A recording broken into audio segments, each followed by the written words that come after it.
Menteri Pelancongan pecat Ketua Pengarah Pelancongan. Boleh ke dia pecat Ketua Pengarah macam tu je? Atau lebih tepat lagi, kenapa dia tiba-tiba nak pecat Ketua Pengarah tu? Kita intro dulu!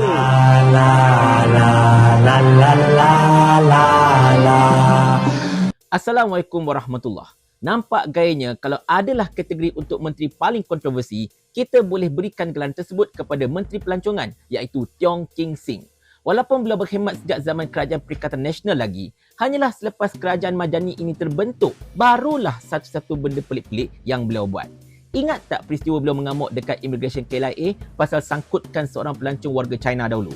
Saya takkan lupa tahu benda ni sebab kerana isu inilah saya dipanggil oleh pihak polis untuk memberikan keterangan berhubung salah satu video saya. Kemudian, beberapa bulan selepas itu, beliau telah dirakamkan menari sambil mabuk-mabuk dalam satu majlis sampai jadi bahan cemohan rakyat. Tapi beliau tetap buat muka selamba sebab beliau tahu siapa je yang berani tukarkan atau turunkan beliau dari jawatan Menteri Pelancongan. Yang terbaru, beliau dikatakan telah memecat Ketua Pengarah Tourism Malaysia iaitu Datuk Amar Ghaffar berkuat kuasa 22 Februari baru ini, digantikan dengan P. Manoharan buat sementara waktu. Perkara ini mencetuskan kontroversi yang sangat-sangat besar kerana sebagai menteri, beliau mana ada kuasa pecat Ketua Pengarah Jabatan Awam macam tu je. Yang berkuasa atas urusan kaki tangan awam hanyalah Ketua Setiausaha Negara, bukannya menteri. Itu pun bukannya senang nak pecat siapa tau. Kena lalui lembaga disiplin kaki tangan awam dulu dan macam-macam lagi. Alih-alih tular surat pemecatan itu dekat media sosial. Tapi bila benda ini tular tuan-tuan dan puan-puan sekalian, Tiong tak mengaku tahu dia pecat Amar. Beliau kata Amar tidak dipecat tapi diturunkan pangkat kerana prestasi yang tidak memuaskan serta enggan ikut arahan beliau. Pelik sangat ni. Amar ni bukan setahun 2 tahun jadi Ketua Pengarah Tourism Malaysia. Dia dalam Tourism Malaysia ini dah lama, 36 tahun. Sebelum Tiong ini berangan-rangan nak jadi ahli politik pun, Amar dah ada dalam Tourism Malaysia. Takkanlah tiba-tiba bawah Tiong, Amar terus jadi tak perform. Ada yang kata, ini ada kaitan dengan pengumuman bak kutih sebagai makanan warisan Malaysia baru-baru ini. Amar tak setuju, tapi Tiong nak umum juga benda itu. Tapi kan, saya rasa itu bukan sebab utama tau. Sebab yang paling utama bagi saya ialah data pelancongan. Sebab itu yang Tiong turut sebut dalam alasan-alasan beliau. Alasan Tiong, Amar gagal membawa masuk pelancong-pelancong China dengan banyak dekat negara kita ini. Hanya 1.2 juta orang sahaja berbanding 10 juta yang pergi ke Thailand. Soalnya, benarkah ini? Kita backstory kejap tuan-tuan dan puan-puan sekalian. Semasa pembentangan bajet 2024 Oktober tahun lalu, PMX telah mengumumkan ketibaan 13 juta orang pelancong dari Januari hingga Ogos 2023. Tourism Malaysia masa itu menyasarkan 18 juta ketibaan pelancong menjelang akhir 2023 dan sasaran 26 juta orang pelancong menjelang 2026. Alih-alih, Tiong King Sing selaku Menteri Pelancongan mengumumkan bahawa Malaysia telah menerima 26 juta pelancong sehingga 15 November 2023. Lagi tinggi dari Thailand. Ini luar biasa tuan-tuan dan puan-puan sekalian. Tapi betul ke jumlah sebanyak itu masuk ke Malaysia? Sebenarnya memang betul, jumlah itu memang masuk ke Malaysia. Tapi bukan semuanya datang daripada tourism. Bijaknya Belitan Menteri Pelancongan ini, dia pergi ambil data dari immigration dan rangkumkan semua sekali kemasukan-kemasukan orang ke negara kita ini sebagai pelancong. Ini termasuklah pekerja-pekerja asing yang masuk keluar negara kita ini. Lepas tu warga Singapura yang isi minyak. Lepas tu warga Singapura yang masuk Malaysia laut saudara mara. Dan macam-macam lagi lah benda-benda yang seumpamanya. Tapi peduli apa? Janji angka itu luar biasa. Anak apa-apa pun puji melangit lah, apa lagi, betul tak? Tapi Amar tak setuju dengan angka-angka yang menteri keluarkan ini. Sebab kalau nak umum benda-benda macam ni, tuan-tuan dan puan-puan sekalian, kita kena ikut piawaian dan prosedur yang digunakan sama macam negara-negara lain. Menggunakan angka immigration untuk adukkan, menunjukkan angka pelancong itu menipu namanya. Dia pun nak jaga kredibiliti dia juga.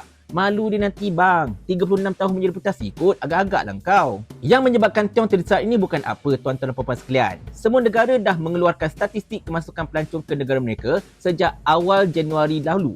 Tetapi statistik Malaysia tak keluar-keluar. Tambah pelik pula, LADA yang tak pernah gagal mengeluarkan statistik pelancong ke Langkawi setiap bulan sebelum ini, tengok-tengok berhenti mengemeskini maklumat ini sejak Oktober 2023. Apa yang nak disorotkan? Akhirnya, pada 11 Februari 2024, Amar selaku Ketua Pengarah Tourism Malaysia membuat kenyataan Malaysia menerima lebih 20 juta orang pelancong tahun 2023 dan menyasarkan 27.3 juta pada 2024. Berbeza dengan angka menteri iaitu 26 juta pelancong hingga November 2023. Yang mana satu betul masalahnya? Pada pandangan saya, tuan-tuan dan puan-puan sekalian, menteri ini mahu angka yang memberangsangkan supaya nak tunjuk dia ni pandai buat kerja. Tapi dalam masa yang sama juga, Ketua Pengarah bertegas kekal dengan sistem dan juga prosedur yang betul.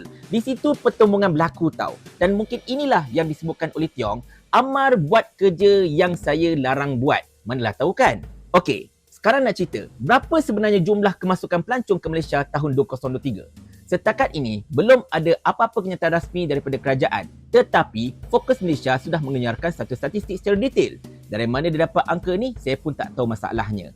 Tetapi, dekat sini, data kemasukan yang ditunjukkan diambil daripada immigration dan dibahagikan kepada dua. Satu disebut sebagai turis dan satu lagi disebut sebagai excursionist. Excursionist ini merujuk kepada yang masuk dan kemudian keluar negara ini tak sampai 24 jam. Merangkumi orang Singapura isi minyak itu, para pekerja asing yang transit dekat KLIA dan macam-macam lagi. Turis pula merujuk kepada mereka yang masuk negara kita ini dan tinggal melebihi 24 jam. Yang ini baru kategori pelancong sebenarnya. Kalau ikut data Fokus Malaysia, Ketua Pengarah Tourism Malaysia betul. 20.1 juta turis yang masuk pada tahun 2023 dan 8.8 juta excursionist menjadikan jumlah keseluruhannya 29 juta orang yang masuk ke negara kita ini. Campur-campur semuanya. Tapi, Menteri Pelancongan tak nak angka 20 juta ini. Sebab bulan November hari itu kan dia dah kata 26 juta orang dah masuk. So, orang akan bertanyalah macam mana benda ni boleh turun. Jadinya, dia bertegas mahu laporkan angka 29 juta itu juga. Tak nak kurang. Tapi Ketua Pengarah tak nak benda tu. Itu membohong namanya. Jadi, dipercayai hasil pertumbungan inilah Ketua Pengarah Tourism Malaysia perlu dipecat. Pada 22 Februari, Menteri hantar surat pemecatan Ketua Pengarah Tourism Malaysia yang baru itulah. Cuma Tiong silap sebab benda ini tak ikut tata kelola yang betul dan mencetuskan kontroversi. Akhirnya diubah naratif daripada dipecat kepada diturunkan jawatan. Namun nasi sudah menjadi bubur. Orang dah mula mempertikaikan dan ini menambahkan lagi reputasi buruk kerajaan perpaduan madani ini. Namun percayalah tuan-tuan, dalam masa terdekat ini, Menteri Pelancongan confirm akan mengeluarkan satu statistik kemasukan pelancong yang mungkin akan berjumlah 29 juta orang.